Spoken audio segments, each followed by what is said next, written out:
प्यारे भाई और बहनों, प्रभु यीशु मसीह के मधुर नाम में आप सबको नमस्कार। आज का जो वचन है जो मैं आपके लिए लेके आई हूँ, वो वचन है अपनी जीभ को अपने वश में करना, है ना। उसके विषय में हम याकूब की पत्री उसके 3 अध्याय में अच्छी रीति से पढ़ते हैं। वहाँ पे इस प्रकार से लिखा है 3:2 में कि इसलिए कि हम सब बार बार चूक जाते हैं, जो कोई वचन में नहीं चूकता वही तो सिद्ध मनुष्य है और सारी देह पर भी लगाम लगा सकता है। जब हम अपने वश में करने के लिए घोड़े के मुंह में लगाम लगाते हैं तो हम उनकी सारी देह को भी घुमा सकते हैं।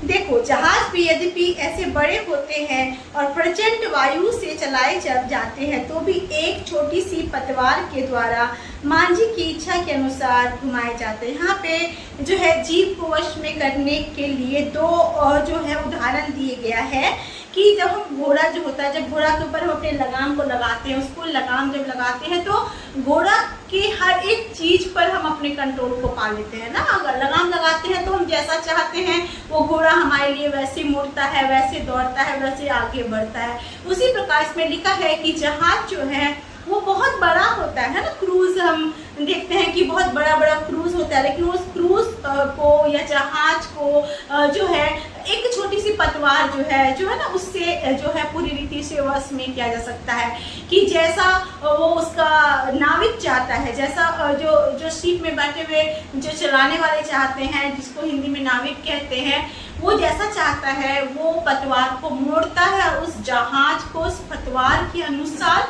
कंट्रोल्ड में रख के चला लेता है। तो दैट मीन्स लगाम लगाने के विषय में बताया गया, पतवार लगाने के विषय में कहा गया है।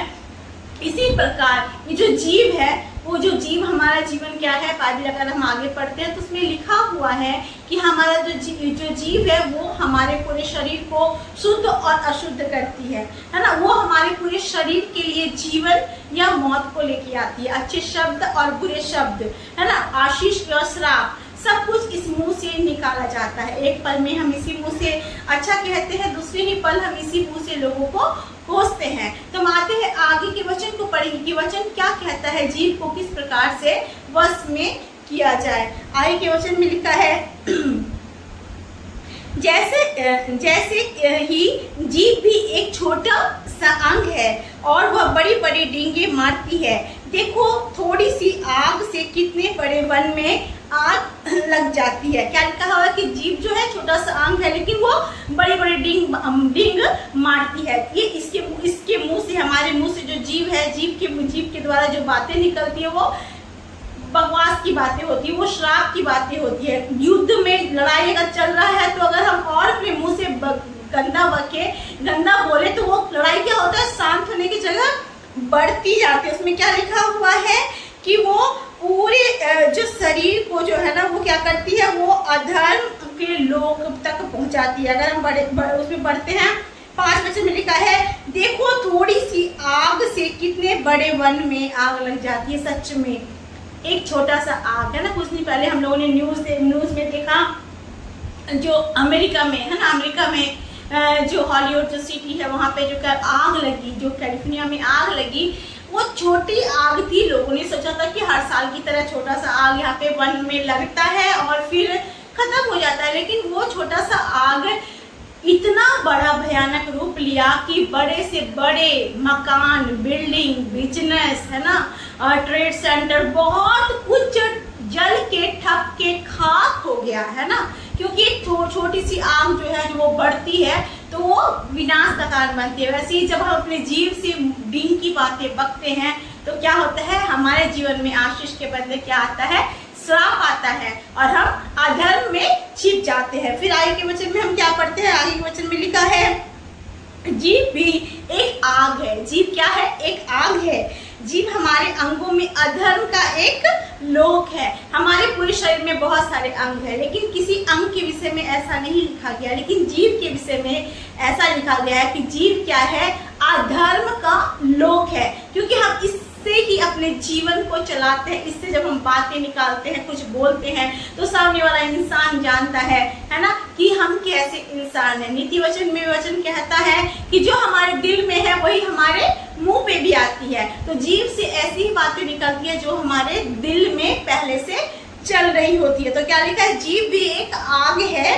जीभ हमारे अंगों में अधर्म का एक लोक है और सारी देह पर कलंक लगाती है। इवन तो जीभ एक छोटा सा अंग है, लेकिन पूरे शरीर पर वो क्या करती है, कलंक को लगाती है और जीवन गति में आग लगा देती है और नरक कुंड की आग से जलती रहती है ना। इस जीव के कारण ही ऐसा ना हो कि हमारा जीवन नरक कुंड की आग में दहकता रहे, है ना। फिर क्योंकि लिखा इसमें लिखा 7 वचन में, क्योंकि हर प्रकार के वन पशु, पक्षी और रेंगने वाले जंतु और जलचर तो मनुष्य जाति के वश में हो जाते हैं। लाइक एवरी क्रिएशन, एवरी, चाहे वो जल वन पशु हो या जल में रहने वाले प्राणी हो, सब कोई मनुष्य के वश में हो जाते हैं और हो भी गए हैं, पर जीव को मनुष्य में से कोई वश में नहीं कर सकता।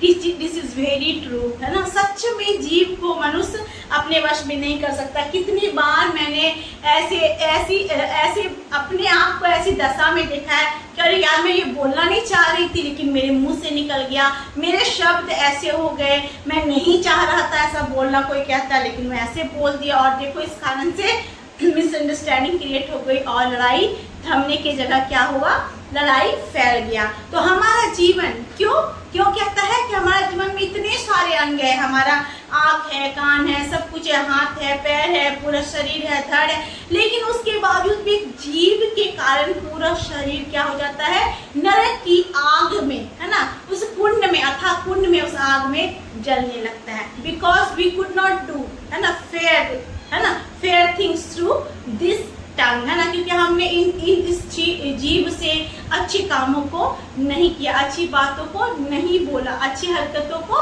नहीं दिखाया लोगों के सामने। तो आगे का वचन में इस प्रकार से याकूब कहता है कि पर जीव को मनुष्यों में से कोई वश में नहीं कर सकता। वह एक ऐसी बला है जो कभी रुकती ही नहीं, वह प्राण नाशक विष से भरी हुई है। प्राण नाशक विष, कैसा विष, एक प्राण को नाश करके नरक की कुंड में डालने वाला विष क्या है, हमारी अपनी खुद की जीव, है ना। इसी से हम प्रभु और पिता की स्तुति करते हैं और इसी से मनुष्यों को जो परमेश्वर के स्वरूप में है, जो उत्पन्न हुए हैं, उसको क्या करते हैं, साफ भी देते हैं। हम प्रभु की स्तुति भी इस जीव से करते हैं और इस जीव से क्या करते हैं, लोगों को श्राप भी देते हैं। एक ही मुंह से धन्यवाद और श्राप दोनों निकलते हैं, है ना।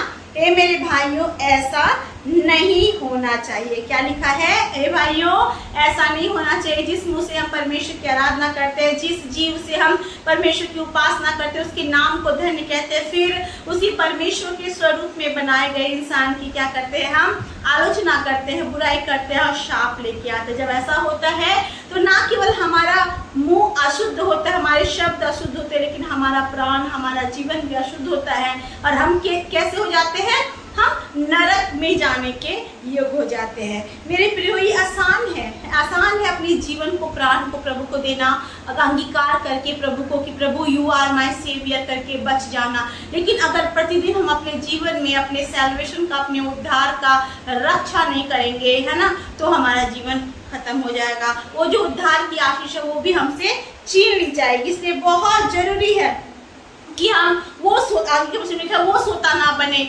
जिससे एक में से मीठा पानी और फिर उसी में से खरा पानी नहीं, एक या तो मीठा पानी या तो खरा पानी। मेरे प्रियो, बहुत जरूरी है अपने जीव को परमेश्वर को सौंपना और कहना, Lord this is your tongue, है ना, प्रभु मेरे मुंह से, मेरे जीव से, मेरे आवाज जो है, उस आवाज से सिर्फ ऐसी बातें निकले प्रभु जो आपको भाई, जो मुझे बनाए, जो मेरे भाई बहनों को बनाए, ताकि हमारा जीवन नरक के लिए तैयार ना हो, लेकिन हमारा जीवन आपकी आशीषों से परिपूर्ण हो जाए। मेरे प्रिय, एक बात याद करना, अगर आप देखोगे प्रेरितों के काम 1 और 8 में और उसके पृष्ठभूमि को, बैकग्राउंड को पढ़ोगे, तो जब पवित्र आत्मा आता है ना, जब पवित्र आत्मा आता है तो पवित्र आत्मा सबसे पहले किस चीज पे नियंत्रण करता है, आपको पता है? वहां पे देखोगे कि जितने अपर रूम में बैठे हुए परमेश्वर की है ना की आराधना कर रहे थे, उपासना कर रहे थे, उनके ऊपर जब पवित्र आत्मा आंधी के समान गिरा तो सबसे पहले पवित्र आत्मा ने उनकी जीभ पे अपने कंट्रोल को रखा और वहां से अन्य भाषा जो है वो बोलना शुरू कर दिए। अन्य भाषा क्या है? स्वर्गीय भाषा है। परमेश्वर ने उस टंग को सबसे पहले है ना पवित्र आत्मा के द्वारा वश में लिया, क्योंकि परमेश्वर इस बात को जानता है, यीशु मसीह इस बात को जानते हैं कि अगर मैं इनकी जीभ को है ना कंट्रोल में कर लूंगा, अगर इनके जीभ जो है, इनके जो वचन है, इनके जो शब्द है जहाँ से निकलते हैं वो अगर मेरे कंट्रोल में हो जाएंगे तो 100% they are going to obey me, they are going to be a blessing for the kingdom of the Lord, है ना, परमेश्वर के राज्य के लिए आशीष ठहरेंगे। मेरे प्रियो, आज मैं नहीं जानती आपके मुंह से कैसे शब्द निकलते हैं। मैं अगर अपने आप को देखूं तो there are so many faults in me, है ना, मैं सोचती जैसा हूँ वैसा कर नहीं पाती, हमेशा ये प्रयास में लगे रहते, प्रभु मैं आपको खुश कर सकूं, प्रभु मैं आपके लिए कुछ कर सकूं, प्रभु मेरा जीवन आपको भाए। इन बातों में हर दिन मैं लगी रहती हूँ, हमेशा परमेश्वर से प्रार्थना करती हूँ, परमेश्वर मेरे जीवन से किसी को ठोकर ना लगे, प्रभु मैं किसी के रुकावट का कारण ना बनूं। आज आप है ना, आप भी परमेश्वर से प्रार्थना करें, प्रभु ये जो शरीर आपने दिया है इस पर आपका नियंत्रण हो। ये जो जीव आपने दिया था, जब पवित्र आत्मा का अभिषेक लोगों के ऊपर उतरा था, आपने सबसे पहले उनके जीव को छुआ था और वो अन्य भाषा बोलने लगे थे। वो अन्य भाषा जो स्वर्गीय भाषा थी वो आज मेरे जीवन पे आए और मैं भी आपके अनुसार भाषा बोल सकूं, आप जैसा चाहते हैं वैसा बोलूं, ताकि मैं एक ऐसी जीव बन सकूं, एक ऐसी आशीष बन सकूं जिसके ऊपर आपका कंट्रोल हो। और जब आप मेरे जीवन में अपने कंट्रोल को रखोगे तो 100% लाइफ विल बी चेंज्ड। हम आशीषित होंगे, हम शरापित नहीं होंगे, हम दूसरों के लिए आशीष बोलेंगे, परमेश्वर हमारे लिए आशीष के द्वार को खोलेगा, हमारे बंधन टूट जाएंगे, हमारे मुंह की बोली से परमेश्वर अद्भुत काम करेगा। और परमेश्वर का वचन जैसे कहता है कि अब्राहम के संतान जिसे तू आशीष देगा उसे मैं आशीष दूंगा, हम उस आशीषों के हकदार होंगे। आइए आज अपने शरीर को प्रभु को दे, अपने जीव को प्रभु को दे और बोले प्रभु आज इसे छू, प्रभु anoint my tongue Lord, anoint me so that I be someone who obey you, who follow you, who speak your word, है ना, कि आपके वर्ड को, आपके शब्दों को अपने मुंह से बोल सकूं। आइए हम प्रार्थना करते हैं और प्रभु को अपने जीवन को सौंपते हैं, ताकि हमारे जीवन से किसी और को महिमा ना मिले, लेकिन हमारे जीवन से प्रभु यीशु मसीह को महिमा मिलने पाए। हालेलुया।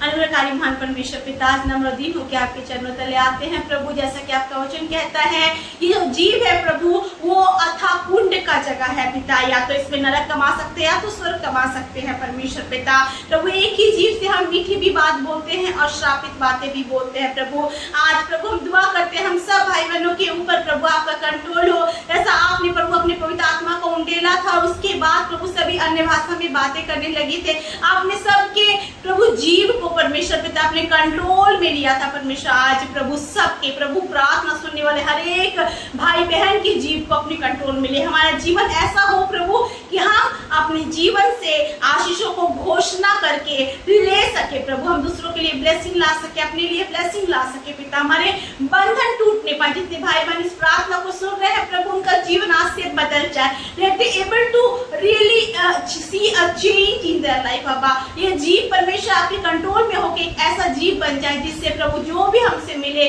वो कहने पाए प्रभु का दास है, प्रभु की दासी है, और इसके जीवन से हम प्रभु की बातों को सुनते हैं और आशीषित होते हैं प्रभु। जब आप संसार में थे प्रभु, जब भी लोग कोई आपसे मिलता था प्रभु, आपसे परमेश्वर आशीष को सुनता था परमेश्वर पिता और आशीष को पा के जाता था, वैसे ही हम बनने पाए, हम श्राप की कुंड नहीं प्रभु आशीष के कुंड ठहरने पाए पिता, हमारा जीवन खारा पानी नहीं पिता मीठा पानी का सोता बनने पाए परमेश्वर पिता, हम वो पतवार बने प्रभु जो आपके पवित्र आत्मा के द्वारा कंट्रोल्ड किए जाते हैं पिता। हम पर दया का अनुग्रह कर हर एक को छूना, हर एक के जीवन के श्राप को प्रभु आशीष में बदलना, हर एक के जीव को छूना, हर एक को मीठा परमेश्वर पिता पानी पीठा सोते के समान बनाना जो दूसरों के लिए आशीष ठहरता है। मैं विश्वास करती हूँ प्रभु अपनी प्रार्थना को सुना, आज बदल गए हमारे जीवन को प्रभु, आपका धन्यवाद। यीशु के नाम से इस प्रार्थना को मांगते हैं और पा लेते हैं, आमीन आमीन। Praise the Lord, God bless you all.